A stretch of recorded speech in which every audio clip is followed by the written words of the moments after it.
Jeremiah chapter 49. Against the Ammonites. Thus says the Lord, has Israel no sons? Has he no heir?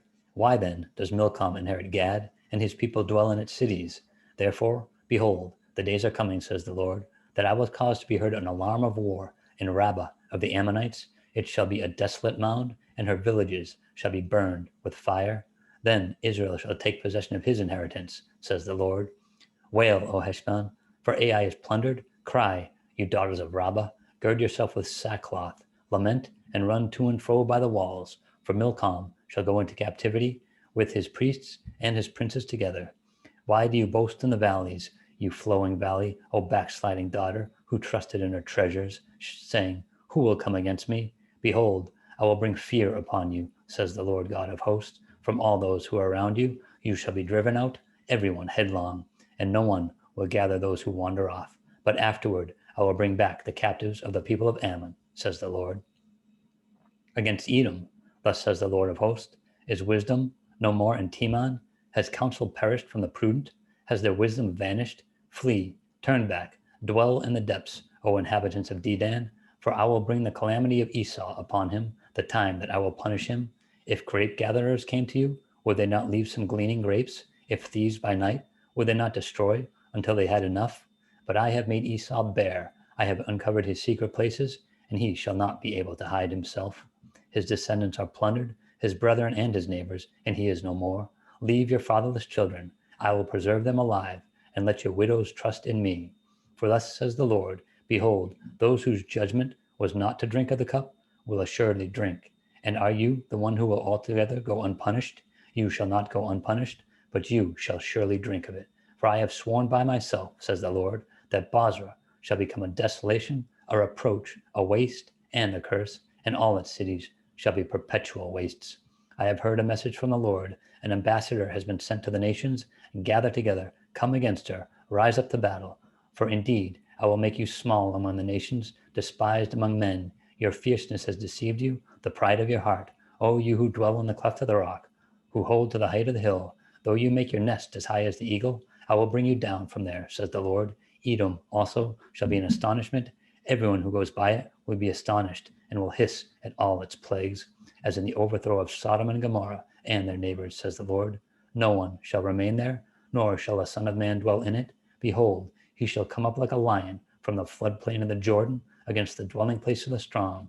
But I will suddenly make him run away from her. And who is the chosen man that I may appoint over her? For who is like me? Who will arraign me? And who is that shepherd who will withstand me?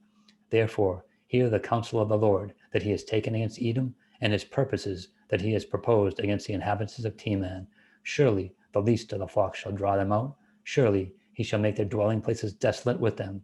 The earth shakes at the noise of their fall. At the cry of its noise is heard at the Red Sea. Behold, he shall come up and fly like the eagle, and spread his wings over Bozrah. The heart of the mighty men of Edom in that day shall be like the heart of a woman in birth pangs.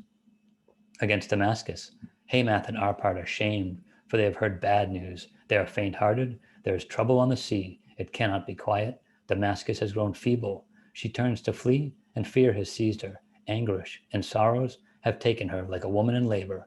Why is the city of praise not deserted, the city of my joy? Therefore her young men shall fall in her streets, and all the men of war shall be cut off in that day, says the Lord of hosts. I will kindle a fire in the wall of Damascus, and it shall consume the palaces of Ben-Hadad. Against Kedar and against the kingdoms of Hazor, which Nebuchadnezzar king of Babylon shall strike. Thus says the Lord, arise, go up to Kedar, and devastate the men of the east. Their tents and their flocks they shall take away. They shall take for themselves their curtains, all their vessels and their camels, and they shall cry out to them, fear is on every side. Flee, get away, dwell in the depths, O inhabitants of Hazor, says the Lord. For Nebuchadnezzar, king of Babylon, has taken counsel against you, and has conceived a plan against you. Arise, go up to the wealthy nation that dwells securely, says the Lord, which has neither gates nor bars, dwelling alone. Their camels shall be for booty, and the multitude of the cattle for plunder. I will scatter to all winds those in the farthest corners, and I will bring their calamity from all its sides, says the Lord. Hazor shall be a dwelling for jackals, a desolation forever. No one shall reside there, nor son of man dwell in it. The word of the Lord that came to Jeremiah the prophet against Elam in the beginning of the reign of Zedekiah, king of Judah, saying, Thus says the Lord of hosts, Behold, I will break the bow of Elam, the foremost of their strength. Against Elam I will bring the four winds from the four quarters of heaven, and scatter them towards all those winds. There shall be no nations where the outcasts of Elam will not go, for I will cause Elam to be dismayed before their enemies and before those who seek their life. I will bring disaster upon them, my fierce anger, says the Lord, and I will send the sword after them until I have consumed them. I will set my throne in Elam, and will destroy from there the king and the princes, says the Lord. But it shall come to pass in the latter days, I will bring back the captives of Elam, says the Lord.